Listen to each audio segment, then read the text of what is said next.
ಒಟ್ಟಾರೆ ಪ್ರಕರಣದಲ್ಲಿ T T Ravi ಅವರು ಏನು ಹೇಳಿದ್ದಾರೆ ಅನ್ನೋದು ಒಂದು ಭಾಗ. ಅದರ ಬಗ್ಗೆ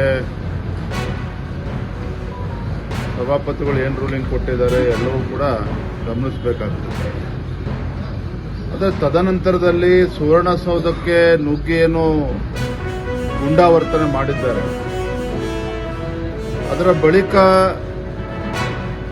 ಟಿ ಟಿ ರವಿ ಅವ್ರನ್ನ ಹೊತ್ತಾಕೊಂಡು ಹೋಗಿ, is not A ordinary person. T T Ravi ಅವರು ವಿಧಾನ ಪರಿಷತ್ ಸದಸ್ಯರಿದ್ದಾರೆ, ಮಾಜಿ ಸಚಿವರಿದ್ದಾರೆ, ಹಿಂದೆ ನಮ್ಮ ರಾಷ್ಟ್ರೀಯ ಪ್ರಧಾನ ಕಾರ್ಯದರ್ಶಿಗಳಾಗಿ ಕೆಲಸ ಮಾಡಿದ್ದಾರೆ.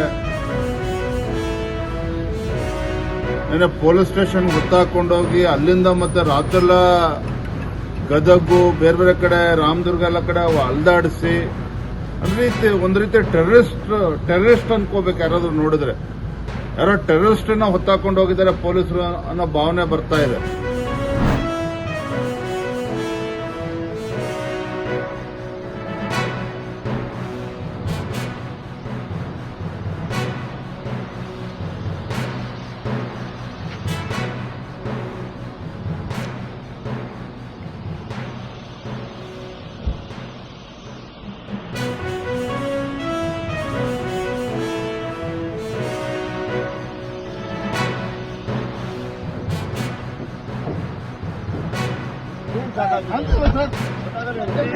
लोगों